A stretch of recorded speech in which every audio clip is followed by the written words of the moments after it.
Hello, hello, Jill. Welcome to the Mentally a Badass podcast. I'm so happy to have you today. So fun to be here. Thanks for the invitation. Of course, we're going to have such an amazing conversation. I mean, we already talked for 11 minutes before this and we're vibing. And I was like, maybe I should actually click record. 'Cause I think people need to hear this fun conversation that we're having. This, of course, it's going to be a very serious conversation because gun violence is very serious and you are a survivor. And I'm so sorry you had to go through that. I can't even imagine going through something like that. Just hearing about it just makes me so upset. So we're going to focus today on the survivor side. That is very important because everyone talks about the political side, but we need to hear from survivors and how they feel and how it affects their life. So let's first get into your story. For the gun violence, what you experienced, where was it? Was it in a school? Was it? So this was, I'm going to say, Justine, I'm going to just set it up by saying this was eons and eons ago. Okay. The landscape of gun violence today does look very different. However, my story is not all that different from people that experience gun violence today. I was 6 years old. My mom and I were dropping my sister and a friend off at the mall. I mean, take yourselves back. My sister is 7 or 8 years older than I am. So she was, in middle school, just wanted to go to the mall on a Saturday afternoon. So my mom and I had dropped she and a friend off. And when we were walking back to our car to get back in the car and leave, we were approached by two clean, handsome looking young men, probably in their late 20s, that had mentioned to my mom that they had a flat tire and they were asking for a ride to their friend's house not that far away. So that's really the beginning of my gun violence story. At that time, it was considered a kidnapping. By today's standards or definitions, we would label it as a carjacking, because ultimately, after a back and forth, and some hesitation, real hesitation on my mom's part, she did allow them into the car and figured it didn't hurt to drive them a couple miles away. This was before cell phones, so it wasn't like they could call somebody to come and help them. That is a factor in the story, right? So I would say within, I don't know, 7 or 8 minutes of being in the car together, one of the kidnappers was up front in the passenger seat and one was back with me. I was too young to sit up front. And the gentleman in the back had instructed my mom to pull down the next street. And because their friend lived on that street, and when she turned on that street, the gentleman in the back seat, that's when he pulled out the gun and held it to my head and basically used me as the pawn to get my mom to do what they were requiring her to do for the next 2 hours, which was to drive to our banks and withdraw all of our money. That is, I mean, I'm saying that all now with a smile. I mean, I'm Mhm. obviously not 6 years old anymore. I'm quite removed in the number of years from that event, but I will say I think that event in many, many ways molded me into the young lady and woman that I became. It's not my first gun violence event, however. I also lived 4 miles from Columbine at the time of the shooting. And so I was in the hospital that day bringing my oldest child home from giving birth to him. And on that day when Columbine happened, April 20th, 1999, as I was driving out of the hospital, ambulances were driving in with young students whom had lost their lives. So, and again, those are just two stories. I seem to have this woven life that has in some way been impacted or educated by gun violence events. Yeah, I honestly, when you said the second one, I was like another one. I can't even imagine. I I mean, know. when you're 6 years old and a traumatic event happens, that does stick with you because your brain is a sponge. Right. Yeah, Exactly. and that event. So you were 6 years old, and I'm trying to think back when I was 6 years old, like first grade. That's actually the year that 9/11 happens. Yep. And even though You get it. yeah, exactly. I mean, even though I was very I obviously didn't I didn't lose anybody or anything like that, but I lived in New Jersey, right across from Wow. Manhattan. And I Wow. remember seeing the smoke from the windows and such. And the parents had to come pick us up. So So Justine, all of that is really valid, right? And so I Mhm. love that you just brought that up because I will say, in talking about this topic, we all understand it now more than ever Mhm. because gun violence is something that we see on the news every day. However, most people that I speak with will say, oh, I can't necessarily relate. That hasn't necessarily happened to me, but we can all relate to the feelings or reactions after a trauma, right? Mhm. And so 9/11 is a huge event. And for you, you were more directly impacted by some of the people that maybe lived in Alaska or Washington State or Texas, right? Visibly seeing the smoke left a different memory in your mind than in other children's experiences that maybe weren't pulled home from school that day, right? It Yeah. just enriched kind of your story relating. Yeah, and I think when I was 6 years old, I didn't really understand what was actually happening. All I knew is that it was kind of like the principal had to call all the parents, and we had to like school was cut, and it was like kind of like an emergency, and all the parents had to come pick up the kids, and I had no idea what was going on. I was like, what's happening? and and then like eventually I caught on when, and I think my mom even like remember when she was at work, she saw it on the TV, and I think she was like, oh yeah, I'm gonna go pick up my kid. Yeah, I like literally the school that I went to was, I could literally see New York City from my window. And I suspect that when you and I are just talking about that, you have an image in your Image. mind Yep. that you can conjure up right now. So Yep. that's so interesting, right? Like we're on this call today to talk about gun violence and trauma and the effects of trauma on the brain. But I love that you organically just brought up 9/11 Hmm. because it's not the same, but there are so many similarities to how our brain relates to that trauma.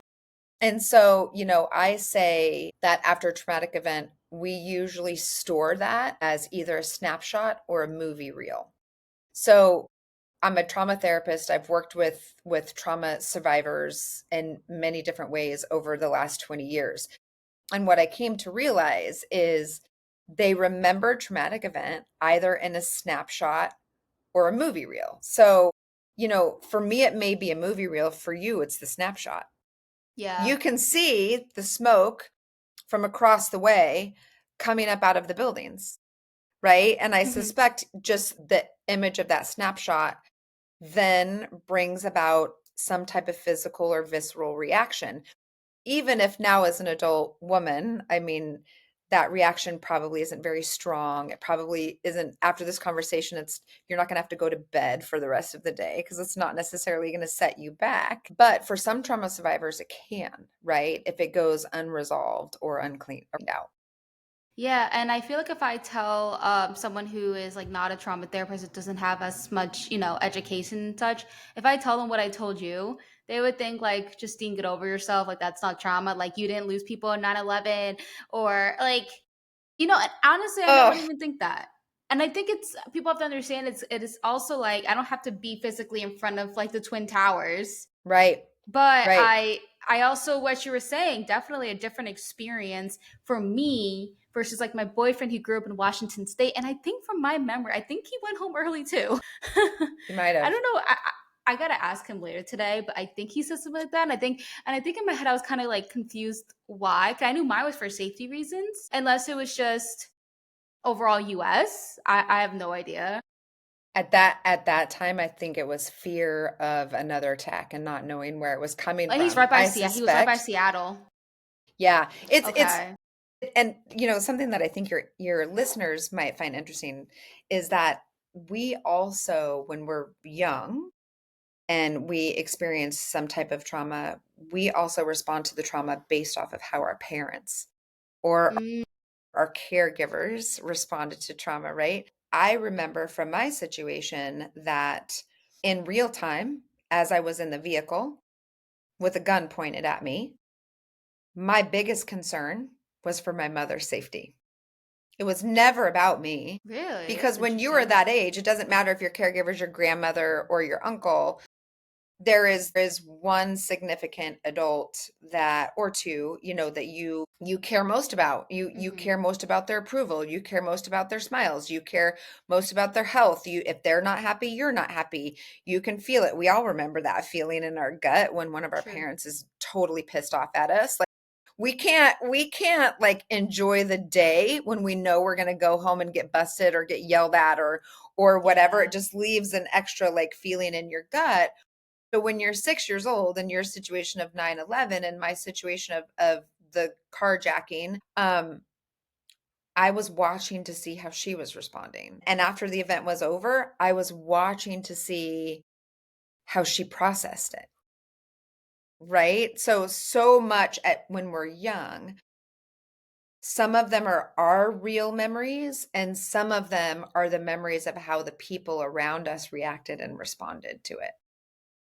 You know, what you saying that kind of got me thinking back to when I don't remember how old I was, but I was definitely a kid. I noticed that my mom was sleeping a lot Hmm. and she had like the door closed and it was like, I don't know, maybe like 2 or 3 p.m. or whatever. And at that time, I had no idea what Mm. depression was. I had no idea. Like, Nope. I just thought, like, okay, is mom sick or whatever? So I remember asking my dad, I was like, why is mom sleeping all the time? Like, I don't get it. And he would just say, oh, she has a stomach ache. Mm. Like he would Mm. always say that. And now as I'm older, like he was just trying to shield me from what was really going on. Because my mom, her depression was bad, panic attacks. And I understand it now because I'm that person. I'm doing better. But I know that sounds so sad, but But you can't understand that when you're little, right? Like, you now have world experience, and you understand strife, and you understand not necessarily being able to pull yourself out of your emotional cycles. That was too big of a concept for you then. So the story of, oh, she just has a stomach ache, you're absolutely right. That was out of protection. yeah, but the crazy thing too is that I didn't believe him. I never told him I didn't Mm. believe him. I never told anyone I didn't believe him. I just knew that he was BSing me as a Yeah. kid. As Yeah. a kid, I'm just like, I think I'm so good of knowing when people are lying and just feeling energy and knowing that something is off. So when he said stomach ache, like I said, I don't remember how old I was. I wish I could remember how old I was, but I definitely was young enough for my dad to say a Yeah. stomach ache, right? Right. But yeah, when I saw her sleeping like that, I was like, "Is there something else? There's something else." And Yeah. and I grew up with that too. I grew up with just random days. My mom would be in bed, and then now it's like I get it. Like with Yeah. depression, it's like crippling. Like I'm I'm a lot better now. But if you were to know me between the years of 2019 to 2022, I it was a hard for me to get to work. I had to go Yeah. in FMLA. Like my depression was so bad. I was sleeping till like 6 p.m. every like at least once a week I would call in. Once Wow. 1 to 2 times a week. Yeah. And then 1 year when I was like really bad, I looked at my paycheck or like my the end of the year and Like such and W2. how many yeah, and like kind of averaged out how many hours I've taken off because of that. And I've lost like between $2,000 to $3,000 that year. And I wanted to look at that because I kind of want to see in a different view. And I was like, my depression cost me $2,000 to $3,000.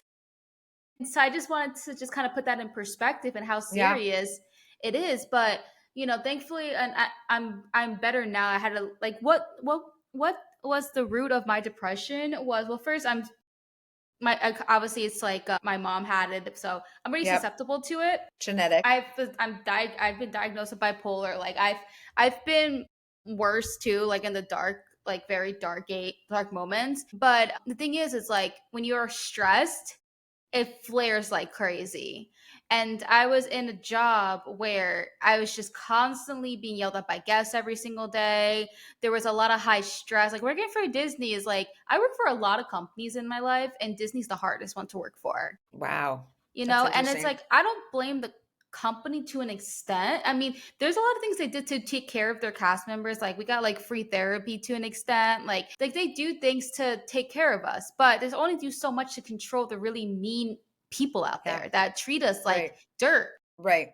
Yeah, I mean, to an ex like if a guest does things like get physical with us, then they don't tolerate that. They kick you out and ban you for life. But some guests have done that. Like I've had guests like threaten to beat me up. I'm like, yeah, go for it. Here, Wow. put you right. Yeah. Oh yeah. People don't get what they want. They try to act tough and they try to intimidate you and they try to make you scared.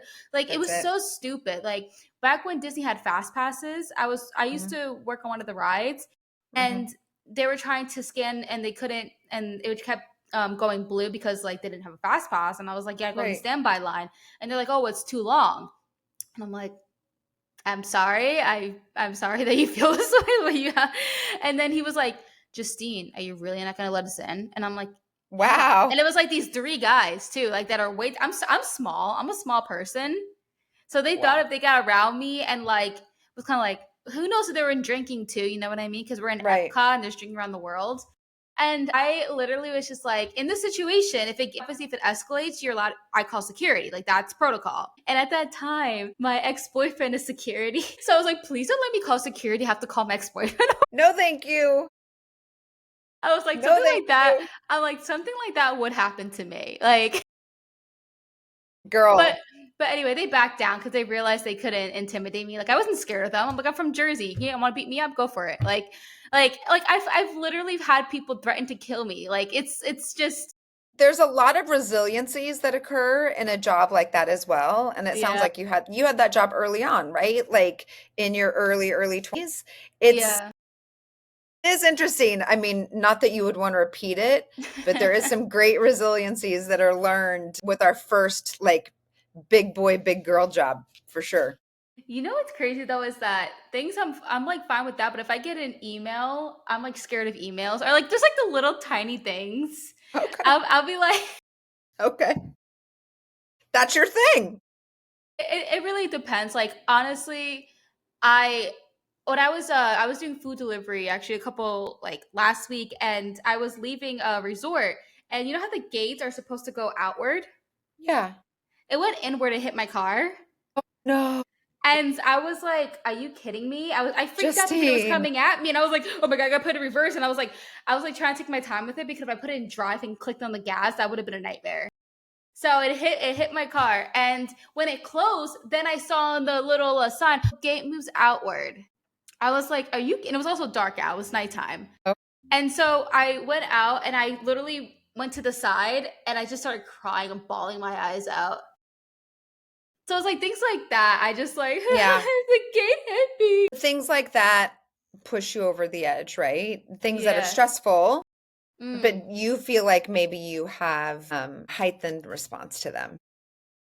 Yeah, I don't deal with stress too well, to be completely honest with It's you. okay. At least you know it. At least you know it, Hey, you're a right? trauma therapist. Why am You I know like it. this? And I'd then rather you know what's happening. You're insightful of yourself. So I'd rather you have an awareness for how you respond to things than just allow things to happen to you and go like, well, I don't know. It's that person's fault or that person's fault or that person's fault. I'm going to use the word frustrations. I Mhm. have frustrations when people don't dive into any type of self exploration Mhm. because that type of personality or characteristics, they just tend to blame outward or point fingers at everybody else. It's they've done this to me, it's Mhm. their fault, it's their problem, where we're all just very unique mechanisms, right? Yeah. Like we are our own different operating system, we are our own different computer. And so once you figure out like what makes you anxious, what brings you joy, what causes you frustration, you can begin to do the work that you need to do to either create change around it Mhm. or try not to put yourself in those situations or learn how to just approach those situations a little softly. If you were giving the example of emails, silly or not, but that just might mean like before a big dinner when you're going to go meet your family, that may not be the time to sit down and clean out 25 emails Mhm. because you're going to walk into that family dinner with heightened anxiety Mhm. and you're already going to be exhausted and have burnt your candle before you even get there, right? So it's just you've done your work or you're doing your work. It's My always work so is evolving. going to be doing like forever because we think about it. Yeah. It's never going to be. done, because as we're human beings, we're going to go throughout life and other things are unfortunately going to happen to us. Yeah, And then we just exactly. got to, like, I'm still, there was a time where I thought I healed in a way where I'm just like, oh, I'm so much more confident. And, what really helped me with my confidence a lot was when I got accepted into the Disney college program. I felt really like special because it's super hard to get in, apparently, which I didn't Yeah. know until like after, when they told us oh yeah, we accept like 2,000 people out of like 26,000 or something like that. Wow. So that made me feel Yeah. really good about myself. And then just like I was doing YouTube, like I was just doing a lot for my confidence, photo shoots and such. And I was like, I healed myself. Like I feel great. But I've learned that when I'm not doing that stuff, I start thinking like low with myself again. Mm. So it made me think like that. Just put a band-aid on it. Hmm. Yeah. I think, it's interesting because we're talking about all these everyday real life examples, but in some ways they're all in my book, Yeah. Bulletproof, which is interesting because what I say specifically just in my work with my clients is that as we grow up, we all need tune-ups. So what you understood about yourself at age 19 is going to be very different than how you understand yourself at 26. Because your brain really, so it used to be believed that the brain develops until 18 for a female and 21 for a male. Yeah. All I know it's not right. that No, anymore. It's 25, no. right? 25 for a female, 28 for a male. Oh, okay. Your brain is continuing to grow and develop. I mean, throughout up until those ages, even if you felt like you had a traumatic event healed, figured out, taken care of, you're totally fine with it at 13. Mhm. Oh, no, no, no, no, no. Mhm. Because the brain is going to understand it very differently at 16. It's going to reevaluate it. And then it's going to reevaluate it again at 18. And then it's going to reevaluate it at 21. And then it's going to reevaluate it at 25. Do you see what I'm saying? So I always say, like, people, when they do their work, fantastic. I have a lot of respect. I think we all should be doing internal work on ourselves. It is a never-ending story, right? Mhm. As you just said a second ago. But just because we feel like we've laid something to rest doesn't mean that it's not going to rear its ugly head again, right? Yeah. Then you just have to go in for a tune-up. Yeah, and that's what I like when I had my therapist, she was saying like it's like my core beliefs. Because when I was Yeah. young, I got bullied a lot, and Mm-hmm. people made sure they tore my, like, basically, they create identity for me before I was able to create my own identity.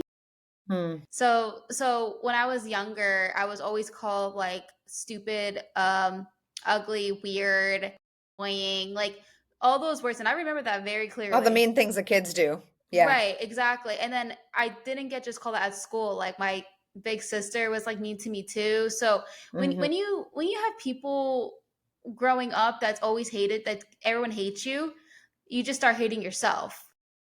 And you start thinking like it's True. you. And then when I was a teenager, that's when I was self-harming. And so, but now, between doing this and just overall like like taking care of myself, I've come to a time in my life where I can truly say I do not hate myself.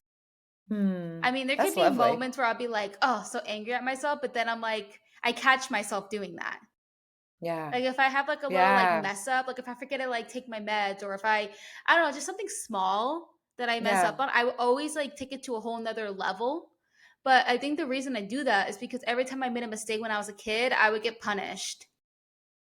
Like my mom would get Mm. frustrated with me and I'd be punished, and it would just be like pretty much my brain would connect a mistake to a whole like like someone like going off on me. So I'm bad, Right. right? Yes. And right, and you take out the in between, which is somebody belittling you. Now, Yeah. as an adult, it's I made a mistake. Oh, I must be bad or I must be stupid. Mm-hmm. Because when I was little, that's what somebody told me. So now my brain just jumps from A to C and it leaves B out. But again, Justine, and for anybody who's listening, it's self-awareness. Mm-hmm. You and you're going to be okay because you have self-awareness. So it is interesting when I hop on podcasts or shows or webinars and everybody, one of their favorite questions that they love to ask is how do you heal from trauma? How do you heal from gun violence? And I'm Mm-hmm. like, well, my initial answer isn't going to be glamorous. It's not pretty. I don't have like a roadmap for you. I'm going to tell you, you have to have some self-awareness. Like that's going to be your first step. Like you have to have an understanding, number one, of how a traumatized brain works. And it is kind of boring. I mean, people are like, oh, like you're not going to tell me to take some, do some fancy program or take some fancy concoction of supplements that will, whatever, or do some hypnosis. I'm like, no. Number one, you have to understand how a traumatized brain works, because once you understand yourself, then you can do things to rewire the faulty wiring. Mm-hmm. So you've already figured out what your faulty wiring is, right? That's 50% of the whole battle. Oh, the Now it's just maintaining it. the mistake thing, as I was referring to. Is that oh, okay. Yeah, Yeah. I feel like that's one of the things. Yeah, but I was only using that as one Yeah. example, right? Again, Yeah. it goes back to Justine has self-awareness because she's done her work, Mm-hmm. meaning you've gone to counseling, you investigate what hurts you and what doesn't hurt you, what brings you joy, what doesn't bring, you're very intentional, right? And so we just have to kind of have this self-awareness before we begin to try to make change. Too many people, when it comes to anything, if it's their childhood, if it's they're in a broken relationship right now, any type of trauma, they just want to feel better, Mm-hmm. right? So it's like that knee-jerk reaction. We just want to get out of the pain Mm. and we just want to get out of the discomfort. So that's what, like, as a young teenage girl, that's what self-harm is. It's I lack control in the rest of my life, but I can control this, or taking pills, or a lot of it is just trying to regulate the discomfort or the pain or escape the comfort and the pain. But us adults do it by drinking too much, Mm-hmm. shopping too much, people over exercise. Yeah, I've seen That that. is a that's a real thing. Yeah. It's a way to escape your reality. There is true benefit to exercise when it comes to depression and anxiety. Nature and exercise are more potent than any antidepressant you can ever take, and that is scientifically proven. Mm-hmm. However, if you couple exercise with medication that you take, like, it's just going to raise your dopamine and your endorphins even more, which is a good thing. But people tend to they just want to feel better. They know I'm uncomfortable. I want to do something extreme to feel better. But really, what they're forgetting is their first stop is let's just Figure out analyze what's going ourselves. on inside there. Yeah. Yeah, I Yeah. think it'll be fun is I want to share exactly like what I like currently what I do at this Yeah. time, and then you can share yours. Okay. Go for it. Okay. All right, so this is my whole like equation, my package. Okay. Okay. Love it. Okay, so I am on medication and that helps take the edge off. Because when I'm not on medication, I was like, oh, look, that a balcony. Should I jump off? Like all these Mm. really dark thoughts go through my head. And I've learned that when I'm on medication, I don't have them anymore. So that's when I knew I'm like, okay, like that I need that to take the edge off because if I don't have that treatment, then it's like I'm spiraling. I can't focus on myself because I'm just trying to stay alive, Yeah. you know? Yeah. So that's the first thing I do. Second thing I do is well, I did have a therapist for a bit, but to be honest, like she was very like surface level and it really Mm. wasn't helping. And so far, every therapist I keep going to keeps going surface level. There's Mm. one therapist that I've had that she was amazing and I learned that I had CPTSD, but then my insurance Mm. changed. And yeah, I was so upset. Yeah, but I've been actually finding that me doing all of these episodes, talking to a lot of people like you, I've learned so much about myself, Yeah. which is going to transition to another thing that I'm doing. I've interviewed a guy that he does a lot of like healing energy, clearing the mind when it comes to healing the body. And like his company's called Beyond Trash because like once you take the trash out, then it's like then your body starts getting centered and peace and then everything else just works better. Right now he's developing a program and I'm like one of his guinea pigs. I Oh, volunteer to be a guinea pig. So yeah, so one amazing thing that I've learned from him that's helped me so much with getting my mind, learning how to control my mind, is that anytime I recognize that a bad thought is going through my head, he says to like look in front of yourself and like just pick an object and think about what color it is, because then it interrupts the thought process. And then if you keep doing that, it's like you practice it and then your brain's just like it's not going to try to bother anymore. You know what I mean? So yeah, he's teaching me things like that. So I've been Love trying, it. yeah. So I've been also trying my best to like meditate at least once a day. And meditation is very like a lot of people may not think like how powerful it truly is. You know what I mean? So Right. I've been It's doing fantastic. So I've been doing that. And then also like community is so important and just like being with friends and things like that. So I've actually once a month go to like this creator events, which is like a bunch of like-minded people, like content creators. And this girl, Stephanie, she coordinates it. And so I was like, let me go and do that, meet some new people and get out of my apartment. So because community is so important and I Yeah. definitely value that Agreed. in relationships. And then of course I try my best to be healthy. I mean, I'm trying to work more. I mean, I feel like I pretty much do eat healthy to an extent. Here and there I'll have my Taco Bell. But like yesterday I had like chicken and like potatoes and I have like a big lake in my apartment that we walk around and I used to be a huge gym person, but it's been hard for me to get back to that world. I When I was 19 years old, I would go to the gym like almost every day. Wow. Like, yeah, like I was really, but I was also very happy during that time too. That was also like I wasn't like over exercising. I was like it was a good amount that I Right. was doing, but Yeah. yeah, I mean, Healthy amount. and I have a gym in my apartment, and so I don't really have an excuse. But It's not your thing right now. I wanted to be my thing. I wanted to at least do some weights because I feel like that helps a lot. 'Cause right now, like my neck is very weak when it comes to muscles, so I think just also just doing some weights helps a little bit. So yeah, so that's pretty much my whole like equation of what I try to do to help my mental health. Okay, your turn. That was good. That was good. And I love that you brought up that's your cocktail. Yes. And I love that you shared all of that because I think it normalizes for anybody who's listening. So mental health is more acceptable today, but there still is a stigma around it. Mm-hmm. And so, Justine, just by having you share, like these are the things that I do on a day to day or weekly or monthly basis just to keep myself functioning is so important. And I wish more people would talk about it because it emboldens other people to go and get support or do something for themselves. So good for you. Mm-hmm.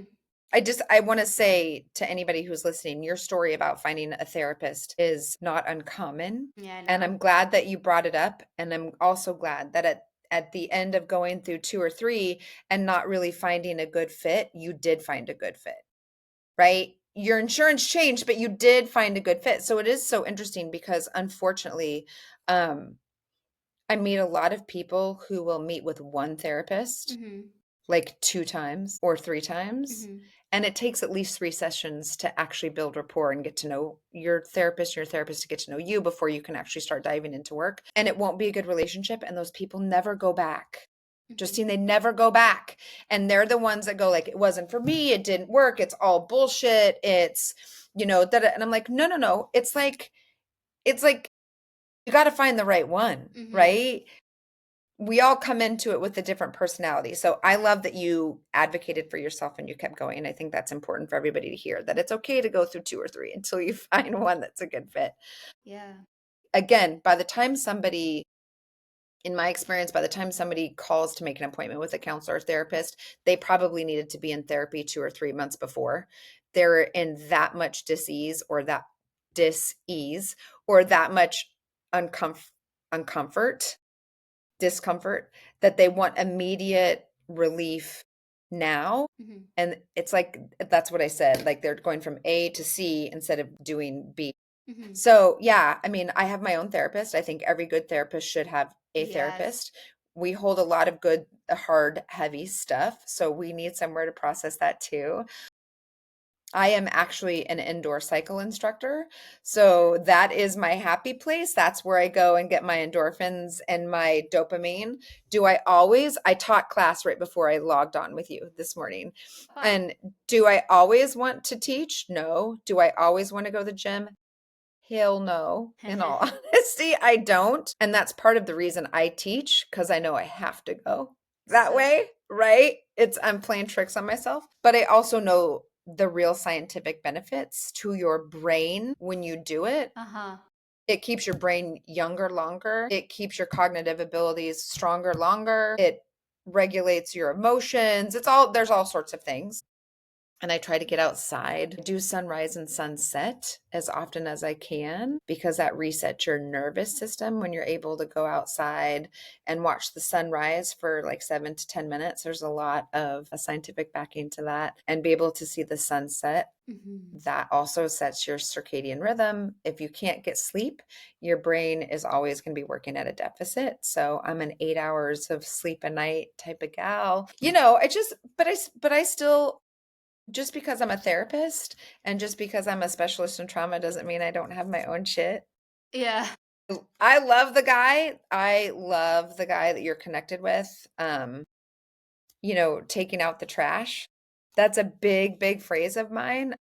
I have trash like everybody has trash, Mhm. and I just try to make sure that I take out my trash, because what I've learned long time ago is that the people that tend to get in the most extreme episodes are the ones that don't take out their trash. So they just stuff and stuff and stuff the stress and anxiety and resentment and feelings of being unloved and wanting to yell at their boss and wanting to switch jobs and feeling hopeless. They just shove it, shove it, shove it, shove it, shove it down. And eventually the trash can will spill over. By that time, you're usually not in control anymore. True. So Yeah. I just try to, take out my trash every once in a while. I'm no different than anybody else. I feel like one of the best ways that I like to identify how my trash can's doing is like my level of patience. That's a good one. Right, because I've noticed, and I'm on the road a lot. As I told you before, on the side, I do some food delivery just to help a little bit right now because this economy kind of sucks when you're Yeah, it self-employed. does. It does. Yeah. Yeah, so I got to do what I got to do. You know how much I hate it. So when I was doing like Uber Eats, I was just turning into a parking lot, right? And then Yeah. obviously there's a lot of ongoing traffic, and I'm not the kind of person to just risk it and then get like T-boned. So I like to make sure I have enough space, which I feel Yeah. like that's fair. But some people, Smart. some people just floor it and whatever, right? So, so when I saw, okay, I have a good amount of time, I was in the middle of taking my foot off the brake to hit on the gas. And in the middle of me doing that, this guy's beeping behind me. And I was like, I guess when he saw, oh yeah, I have room, I'm like, okay, yeah, I see it too, but can you give me a second to just process it? And then like, you know what I mean? I can understand if I'm just sitting there and there's like nothing going on, 'cause it may seem like I'm not paying attention, then yeah, you get my attention. Sure, I'm fine with that, but that wasn't the case at all. And then when I was like, and I looked behind me, and this guy who was kind of like like that. And I was like, man, what is going on in your life? Like that's at first I Right. was so mad. I was like, are you kidding? You know when you get so angry when they're beeping at you, you're like, are you freaking kidding me? And then I was like, I parked, and I'm like, and in my head, I wanted to be like, I just be a bumper sticker that says park, not park, beep when absolutely excuse my French. I'm gonna say beep when absolutely necessary. Now when you're an impatient little bitch. I mean, I people feel would like buy it. honestly, maybe I should consider buying that. Honestly, not buying it. Oh my god, am I saying making it? But I'm like, Mhm. honestly, it came to my mind, but I was like, okay, but does that really correlate with mentally? Comes from a girl who's from Jersey, so that says a lot right there. Because you guys like to honk. You know what's crazy is that I actually don't. I mean, I don't know if I used to when I was like driving in New Jersey. I honestly, I only beep when I gotta beep. You know what I mean? If someone's being ridiculous, okay, yeah, I'm gonna beep. But like, I try my best to not beep unless necessary because I know how it feels. Because I get anxiety when people beep at me. I'm That one of is those is people. called empathy, my dear. That is called empathy, right? So I don't beep because I know what it feels like to be on the receiving end of somebody who's behind you and impatient and beeping, and then my anxiety goes up, right? So I don't want to do that to somebody else. I love what you just said a minute ago when you're like, yeah, so then I pulled over, and once I parked, I had thought to myself like, okay, maybe that guy's just having a bad day. Yeah. Again, that is empathy. And I will tell you, when we're talking about the trash can, we are more likely to tap into that empathetic part of self if our trash can is empty, and if we're feeling healthy, right? When we're not feeling healthy, as you just said, that's how you can tell when your trash can is too full. Yeah, you're out You here start to beeping at get impatient. people, yelling at Yeah. dogs. I talked to I talked to a couple of like vets, and this guy was an alcoholic, and the moment when he knew he needed to start working on himself is when he caught himself like screaming at his dog. Wow. Yeah, he was like, Wow. I'm yelling at my own dog. Like that's when Yeah. you know you gotta like empty out the trash. But okay, so let's think about that and go full circle for a second. He had self-awareness, which is what we were just talking about 20 minutes ago. Like he had self-awareness. If you have self-awareness, you go like, "Ooh, do I typically do that? Like is it really Fido's fault that I won't get up off the couch to go let him out so he's been barking for 5 minutes? Like I think he peed is on the that carpet, but do I still. normally behave that way? I don't think I do, which means what am I going to do to Hmm. retrain my brain or do it differently or see things differently or control myself better? I think the Yeah, dog peed control on the my carpet, responses but better. yeah.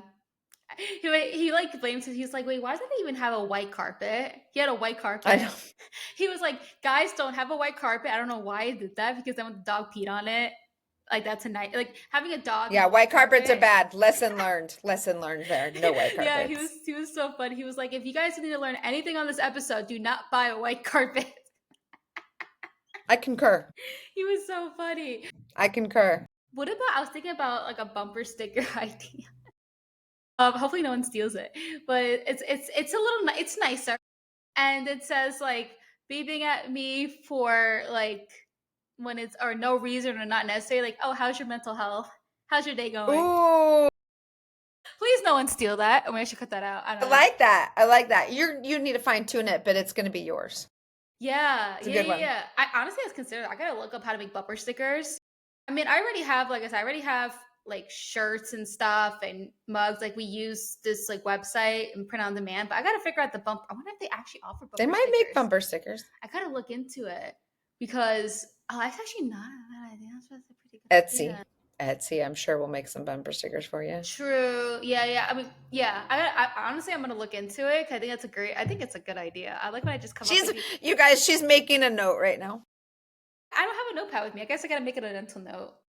You It's up know, here. I read a book about how to remember things. Oh yeah, Yeah, cool. yeah, yeah. And it's like, I got to be in the moment right now and focus on what I am going to remember later.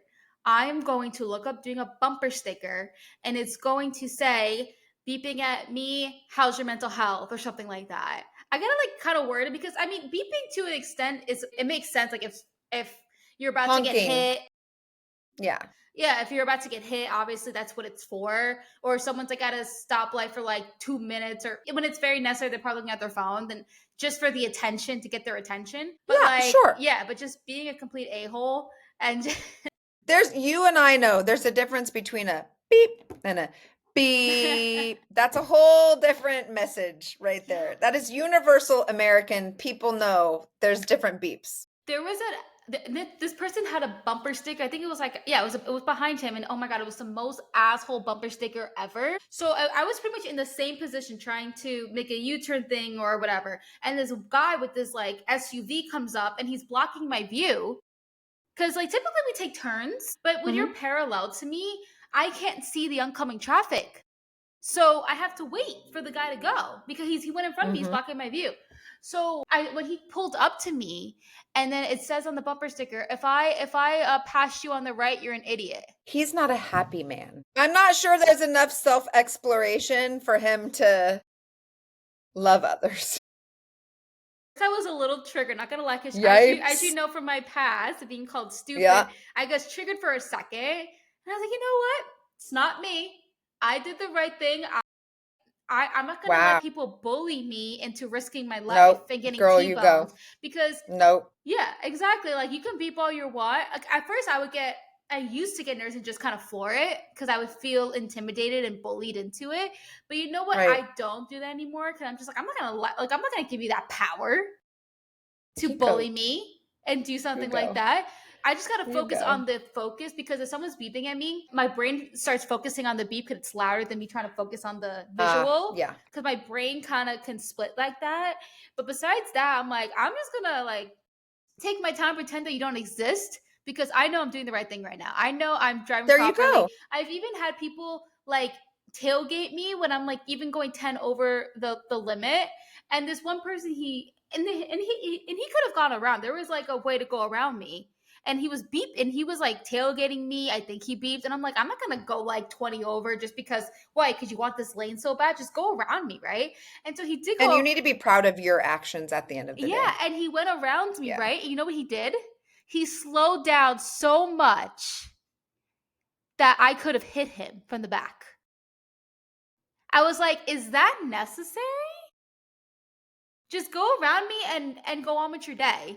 Why do you have to go No. and have me tailgate you and I don't have a choice cuz I'm going a He's not a certain happy man. Not a happy exactly. man. Oh my god. Be Hello, fun. Jill. So Jill, how can society help people who are traumatized? First and foremost, I'm going to say with understanding, right? I would love everybody to kind of look at their own experiences and maybe remember a time where not compare, because I'm not a fan of comparison. That usually doesn't work when we're talking about being compassionate or empathetic towards others. Mhm. But just an understanding of what it's like to be in that uncomfortable of a situation psychologically is a first step. And then really, I think just providing patience and support for them. So, I always say there tends to be this barrage of support within the first like 2 to 4 weeks after a traumatic event occurs. But really, what a trauma survivor needs is for you to check in with them after it's all died down. No, yeah, it's So true. in 6 weeks after the phone's been ringing, you got it, right? Like people stop texting you, they stop checking in with you, they're not bringing meals anymore, they're not stopping by just to visit, they're not inviting you out for a beer or for coffee. It gets quiet. That's the hardest time actually for a trauma survivor because it's them and their experience sitting 2 inches in front of their face, and fear comes into play, and waiting for the next shoe to drop in life. Like, I never thought this could happen to me. So why do I trust that another 2 or 3 horrible things aren't going to happen to me today? So it's just kind of like circling back once the dust has settled and really trying to connect with that person. Then that goes a very long way. Yeah, and I also think it's important that it should just be a common practice because people can be going through traumatic events like every single day, but most people aren't going to broadcast it.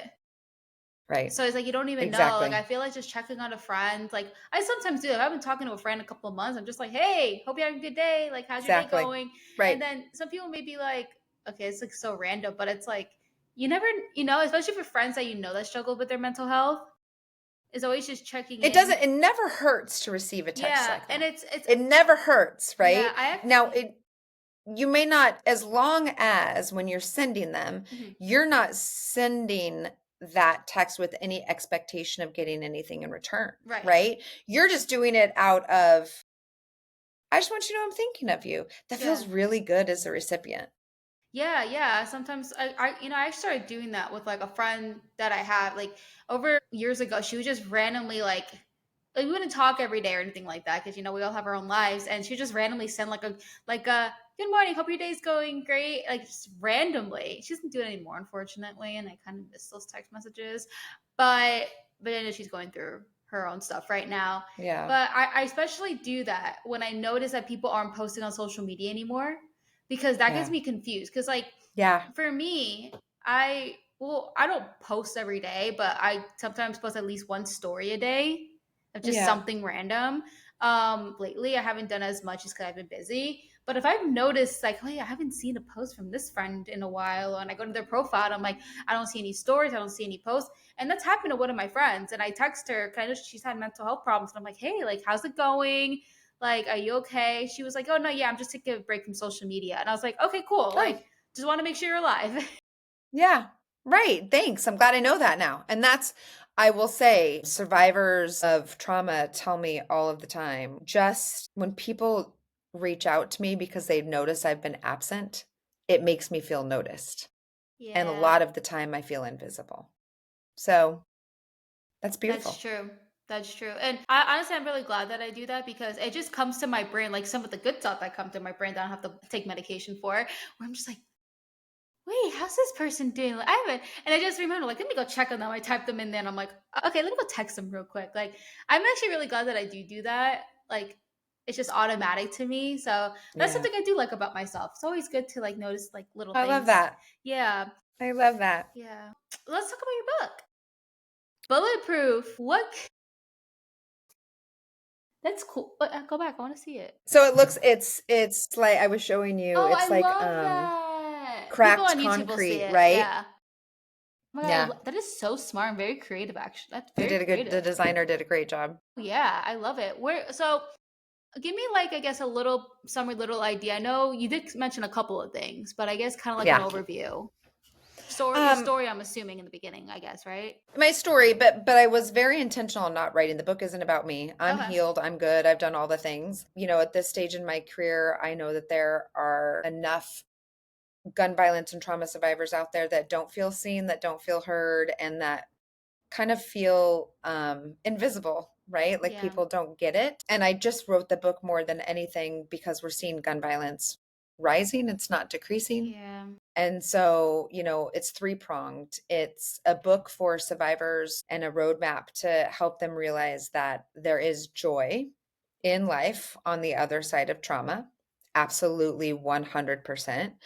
It's also a guidebook for their caregivers because I think that caregivers are secondary victims. You know, the grandparents or the parents or the partner or, you know, anybody who's trying to sit with somebody else who's experienced this level of trauma and feeling helpless, like you don't know what to do, like you're never going to get your person back, they're never going to be the person they were before. You know, that person is also a secondary victim and has experienced some of the trauma themselves. And then I also wrote it for new young clinicians because they're going to have to deal with this population more and more. It's a population that's not going to go away.